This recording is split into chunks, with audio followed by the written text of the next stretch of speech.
ನಮಸ್ಕಾರ ವೀಕ್ಷಕರೇ, ಇವತ್ತಿನ ದಿವಸ ನಾವು 31ನೇ ಅಧ್ಯಾಯ ಪಾರಾಯಣ ಪ್ರಾರಂಭಿಸೋಣ.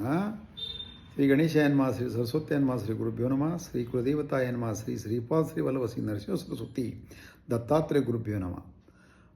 ಬಾಲಾರ್ಕಪವಮೀಂದ್ರ ನೀಲಜಟಿಲಂ ಭಸ್ಮಾಂಗರಾಗೋಜ್ವಲಂ ಶಾಂತಂ ನಾದ ವಿಲೀನ ಚಿತ್ತಪವನಂ ಶಾರ್ದೂಲ ಚರ್ಮಾಂಬರಂ ಬ್ರಹ್ಮಜ್ಞೇ ಸನಕಾದಿ ಪ್ರೇರಿತಂ ಸಿದ್ಧೈ ಸಮಾರಾಯಿತಂ ದತ್ತಾತ್ರೇಯಮುಪಾಸ್ಮಹೇ ಹೃದಯಮದಾಧ್ಯೆ ಸದಾ ಯೋಗಿವಿ.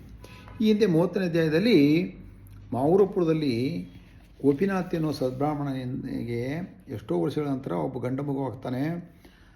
ಅವನಿಗೆ 5ನೇ ವಯಸ್ಸಿನಲ್ಲಿ ಉಪನಯನ ಮಾಡಿ 12ನೇ ವಯಸ್ಸಿನಲ್ಲಿ ಅವನಿಗೆ ಮದುವೆ ಮಾಡ್ತಾರೆ ಒಬ್ಬ ಸಾವಿತ್ರಿ ಎನ್ನುವ ಕನ್ಯೆಯಿಂದ.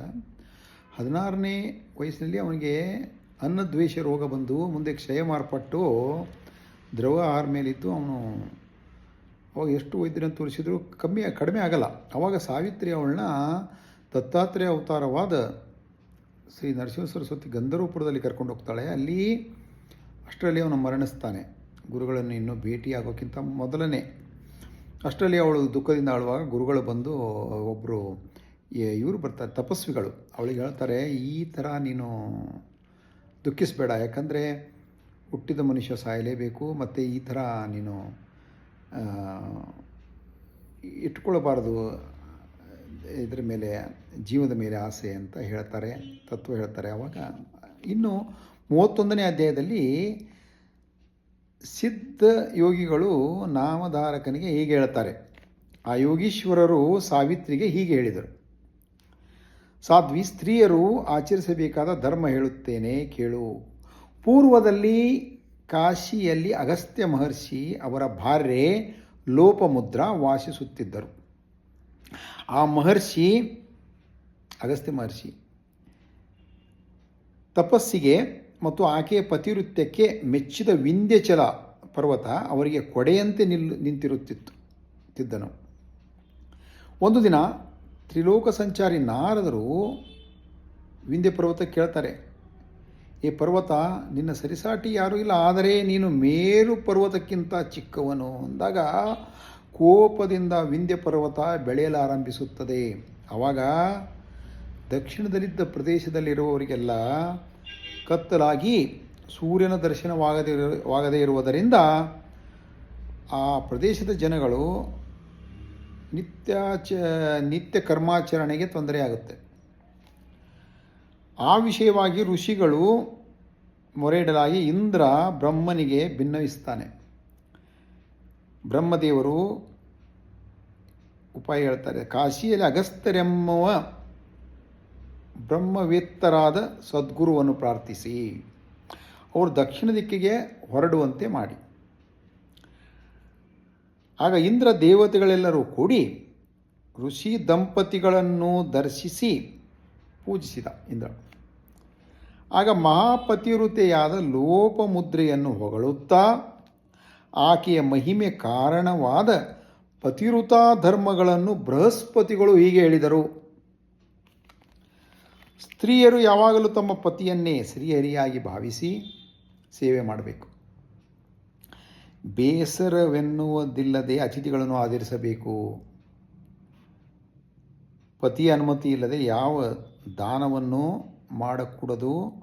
ಸಾಧ್ಯವಾದ ಮಟ್ಟಿಗೆ ಅವರಿವರ ಮನೆಗೆ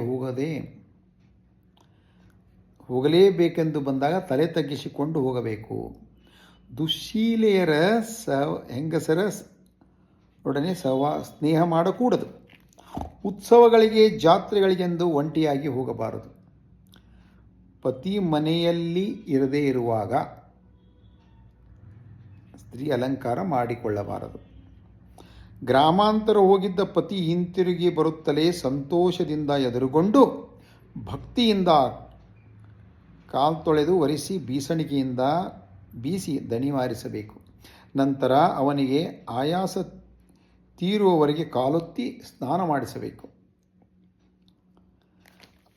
ಆದಮೇಲೆ ಚಿತ್ತಾನುಸಾರ ಆರೋಗ್ಯಕ್ಕೆ ಹಿತಕರವಾದ ಊಟವಿಟ್ಟು ಅವನ ಇಚ್ಛೆಯವನ್ನೇ ಪ್ರಸಾದವಾಗಿ ಭುಜಿಸಬೇಕು. ನಂತರ ತಾನು ಅಲಂಕರಿಸಿಕೊಂಡು ಅವನನ್ನು ಸಂತೋಷಪಡಿಸಬೇಕು.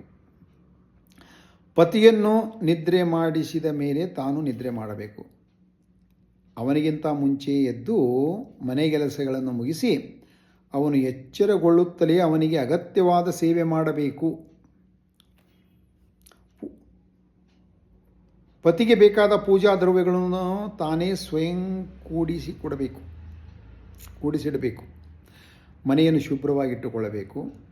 ಪತಿ ಸಂತೋಷದಲ್ಲಿದ್ದಾಗ ತಾನು ನೀರಸವಾಗಿಯೂ ಪತಿ ವಿಚಾರದಲ್ಲಿದ್ದಾಗ ತಾನು ಸಂತೋಷವಾಗಿಯೂ ಇರಬಾರದು. ಪತಿ ಕೋಪಗೊಂಡಾಗ ತನ್ನನ್ನು ಕ್ಷಮಿಸಿ ಎಂದು ಕೇಳಿಕೊಳ್ಳಬೇಕು. ಪತಿಯ ಆಜ್ಞೆ ಇಲ್ಲದೆ ಋತೋಪವಾಸಗಳನ್ನು ಮಾಡಬಾರದು. ವ್ರತ ಮತ್ತು ಉಪವಾಸ ಮಾಡಬಾರ್ದು. ಪತಿಯ ಆಯುಷ್ಯಾಭಿವೃದ್ಧಿಗೋಸ್ಕರ ಅರಿಶಿಣ, ಕುಂಕುಮ, ಮಂಗಳಸೂತ್ರ ಮುಂತಾದವನ್ನು ಧರಿಸಬೇಕು. ಪತಿಗೆ ಇಷ್ಟವಾದ ಆಭರಣಗಳು, ವಸ್ತ್ರಗಳನ್ನು ಮಾತ್ರವೇ ಧರಿಸಬೇಕು. ಅತ್ತೆ ಮಾವಂದಿರನ್ನು, ಭಾವ ಮೈದುರನನ್ನು, ಮನೆ ಹೆಣ್ಣು ಮಕ್ಕಳನ್ನು ಬಿಟ್ಟು ಬೇರೆ ಇರಬೇಕೆಂದು ಕೋರಬಾರದು. ಪತಿಗೆ ಲಭಿಸಿದಲ್ಲೇ ಸಂತೃಪ್ತಿ ಹೊಂದಬೇಕು. ಅಕ್ಕಪಕ್ಕದ ಶ್ರೀಮಂತರನ್ನು ನೋಡಿ ಪತಿ ಅಸಮರ್ಥನೆಂದು ನಿಂದಿಸಬಾರದು. ಯಾತ್ರಿಕರು ಯಾತ್ರೆಗೆ ಹೊರಟರೆ ತಾನೂ ಕೂಡ ಹೋಗಬೇಕೆಂದು ಕೇಳಬಾರದು. ಪತಿ ಸೇವೆಯನ್ನೇ ಮಾಡುತ್ತಾ ಪತಿ ಲೋಭಿಯಾದರೂ, ರೋಗಿಯಾದರೂ, ವಿಕಲಾಂಗನಾದರೂ ಅವನನ್ನೇ ಪರಮೇಶ್ವರನೆಂದು ಭಾವಿಸಿ ಪೂಜಿಸಬೇಕು. ಅಂತಹ ಪತಿವ್ರತೆಯನ್ನು ನೋಡಿ ತ್ರಿಮೂರ್ತಿಗಳು ಕೂಡ ಸಂತೋಷಪಡುತ್ತಾರೆ. ಹಾಗಲ್ಲದೆ ಯಥೇಚ್ಛವಾಗಿ ನಡೆದರೆ ಅವಳ ಪುಣ್ಯವೆಲ್ಲ ನಾಶವಾಗಿ ನರಕಕ್ಕೆ ಹೋಗುತ್ತಾಳೆ. ಪತಿವ್ರತೆಯರ ಪಾದ ಧೂಳಿಯನ್ನು ಸ್ಪರ್ಶಿಸಿ ದೇವತೆಗಳು ಕೂಡ ಧನ್ಯರಾಗುತ್ತಾರೆ. ಹಾಗಲ್ಲದಿದ್ದರೆ ರೂಪವತಿಯರಾದ ಸ್ತ್ರೀಯರು ಸೃಷ್ಟಿಯಲ್ಲಿ ಎಷ್ಟು ಜನರಿಲ್ಲ. ಆದರೆ ಪತಿವ್ರತೆಯರಿಂದಲೇ ವಂಶವೆಲ್ಲ ಉದ್ಧಾರವಾಗುತ್ತದೆ. 7 ಜನ್ಮಗಳ ಪುಣ್ಯವಿಲ್ಲದೆ ಅಂತಹ ಪತಿವ್ರತೆ ಪತ್ನಿಯಾಗಿ ದೊರೆಯಲಾರಳು. ಪುಣ್ಯ ಮಾಡಿದ್ರೆ ಅಂಥ ಪತಿವ್ರತೆ ಸಿಗ್ತಾಳೆ. ಅಂಥವಳನ್ನು ಮದುವೆ ಮಾಡಿಕೊಂಡು ಭಾಗ್ಯಶಾಲಿಗೆ ಎಲ್ಲ ಪುರುಷಾರ್ಥಗಳು ಸಿದ್ಧಿಸುತ್ತವೆ.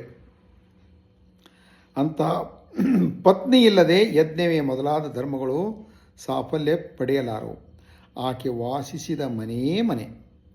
ಆಕೆ ಇಲ್ಲದ ಭವನವಾದರೂ ಕಾಡಿಗೆ ಸಮಾನ. ಆಕೆಯಿಂದಲೇ ಸತ್ಸಂತಾನ, ಊರ್ಧ್ವ ಲೋಕಗಳು ಲಭ್ಯವಾಗುತ್ತವೆ.